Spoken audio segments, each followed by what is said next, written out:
A lot of his attack. He's also attacked labor.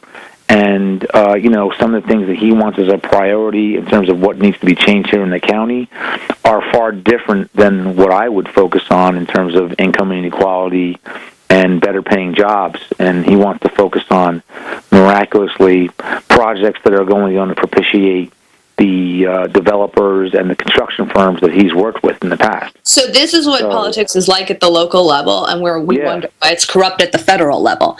Yeah, exactly.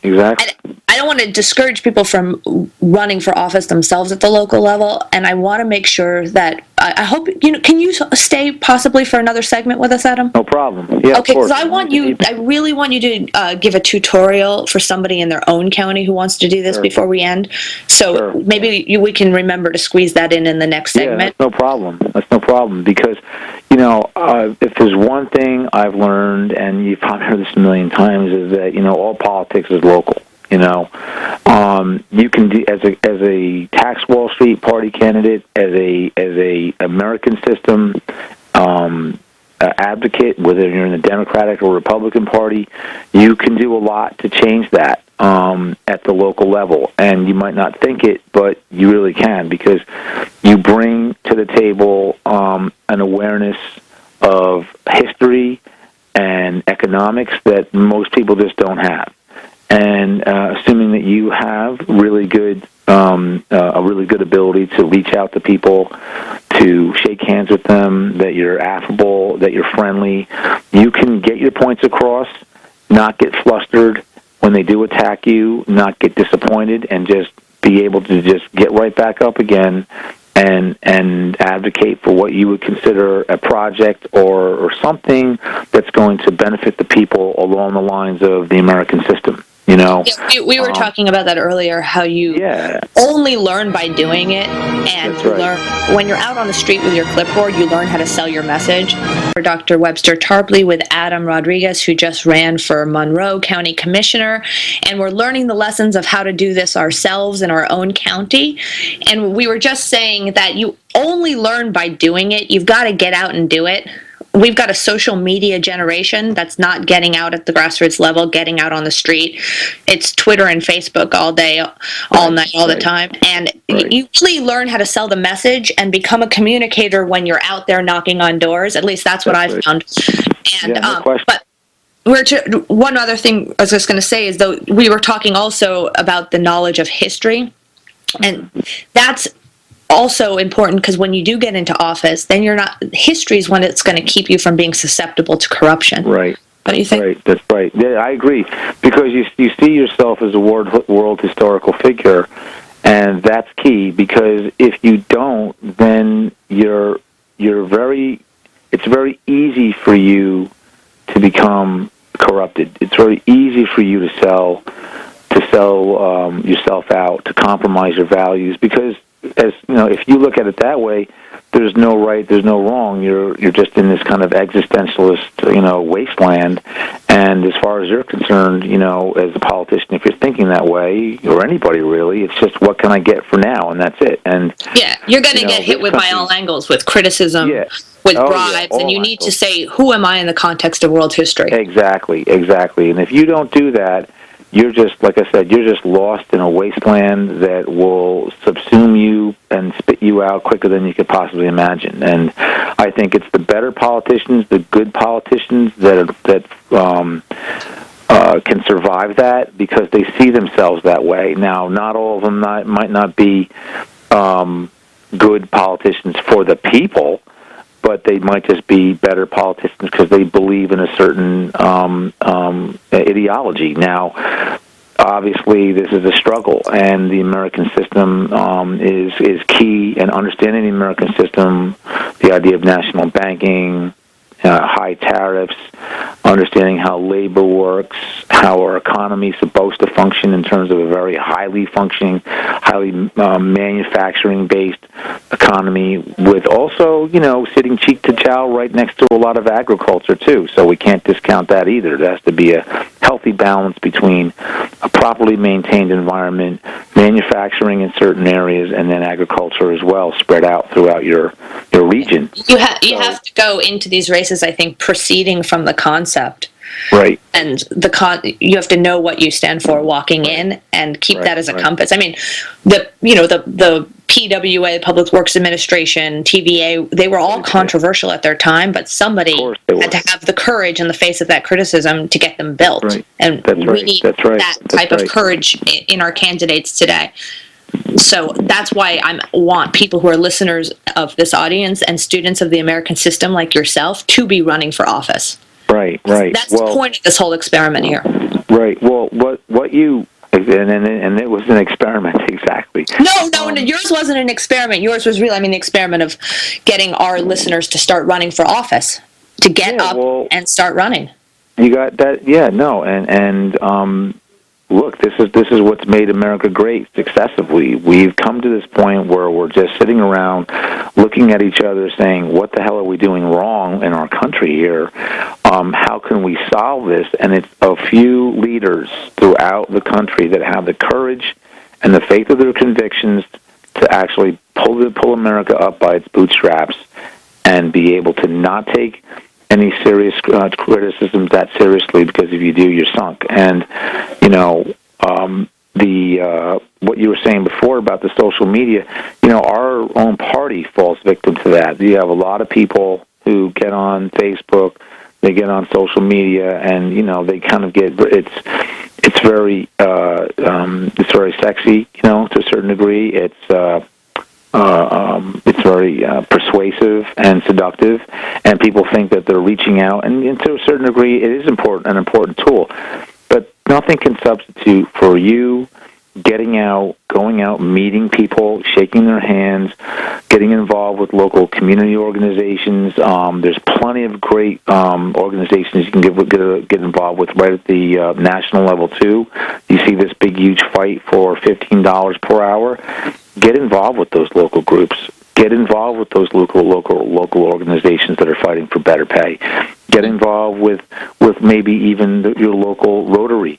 Get involved with your local, maybe even the Chamber of Commerce, as reactionary as it is to a certain degree.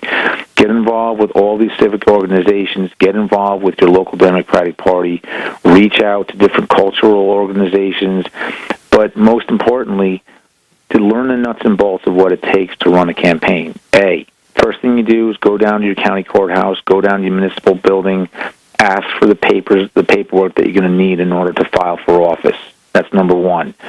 Get the money together, make the filing, find yourself someone that's going to be a treasurer, find yourself someone that's going to be your campaign manager, find yourself somebody that you can rely on to put together some events as a communication director to reach out to people so you can raise money, because you're going to need some money, all right?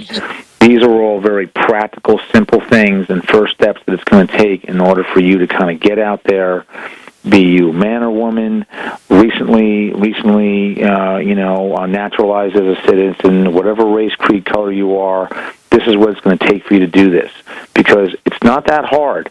And they make it a little difficult purposely because they want to see that you're committed to this. But once you start developing a relationship, whether it's your county office or your township buildings, that you are going through the process of trying to, get involved in local government, or even like a state office, running for state rep out here, or running for a state senator's position, that's where it starts. And once they see you at these buildings, they get to know you, and it's, hey, there's Adam, and he knows the ropes, and he knows the process, and they're more than willing to help you most of the time. They're more than willing, okay? Then the next step is, you need to put together, like if you want to do it, say with the Republican Party, then fine. You want to do it with the Democratic Party, even better, because I'm a Democrat, okay?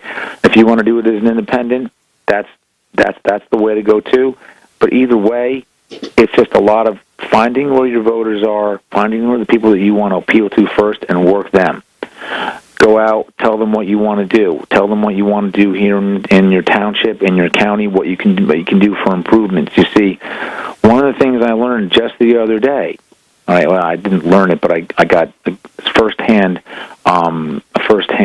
explanation of how it works. There was a former congressman from New Jersey that I really liked a lot. His name is Rush Holt.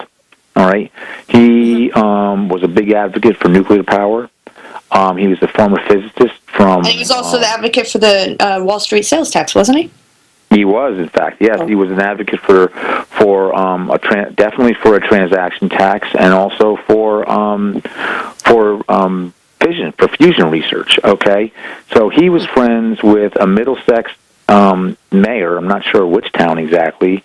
He now lives up here in the Poconos, and I met him just the other day, and he said he would have conversations with Rush Holt all the time, and if he needed something, and if he needed money, if he needed a grant, he would go to Rush Holt to work with him for those things, because we don't have a national bank. We have a dysfunctional Congress. We have a dysfunctional Senate. We have a dysfunctional system of how to get money from the federal level down to the state level for projects of great importance, and leaving ourselves bare for Wall Street and hedge funds and banks to come in and offer up money for these projects at usurious rates, and that's a ripoff.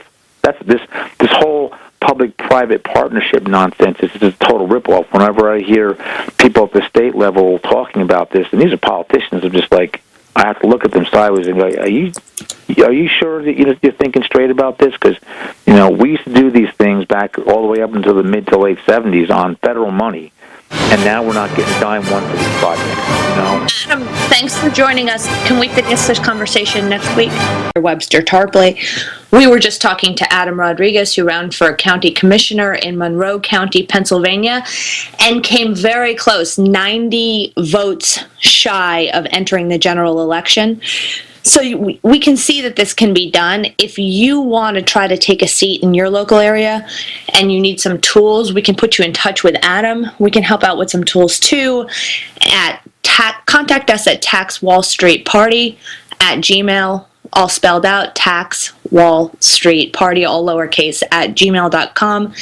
And we will put you in touch with Adam and give you some tools. And also, remember, these positions come with a salary. This isn't just quixotic. And I tend to think about how much time we all spend on social media. People can spend 10 hours a day, but then they say, well, I don't have the time to spend running for my local office. And I think that we all might need to consider the fact that we do, and at the end of a few months of campaigning, you might get into office with a substantial salary. So, and what's social media ever really going to give back? So, like to think about that. The Baltimore riots, I want to make a few points about this. The Baltimore riots may be over, but the violence continues to spread. I was reading there was 164 non-fatal shootings and 50 fatal shootings this year alone. And without even going into those details yet, I just want to say, isn't it obvious? Isn't it obvious that the answer is no jobs, no peace? I think the UFA has a meme about that, and if not, we have to make one. But it's no jobs, no peace. Al Sharpton and crew can spin no jobs, no peace into no justice, no peace. But you have a bunch of young men with testosterone running in their veins, and then we give them nothing to do. I'm surprised it isn't worse. So, sorry. What do we all think is going to happen if you have that situation? It will be a war zone, and in any war zone, bad things happen. Both sides are going to brutalize each other. No jobs, no peace is backwards. The right way around historically is no jobs, no peace.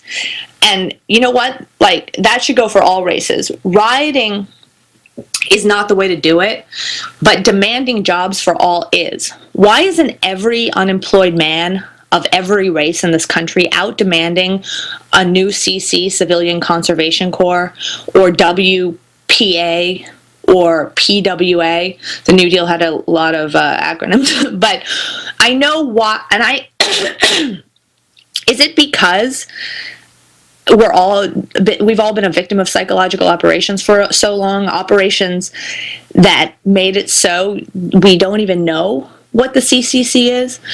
I mean, we were talking with Adam that people were watching the Mad Men finale, And this really got to me. But they were, when instead of making calls for Adam, they said, it's so important. I watched this Mad Men finale series. And I came together like, you're watching Mad Men, but they forgot what life was supposed to be.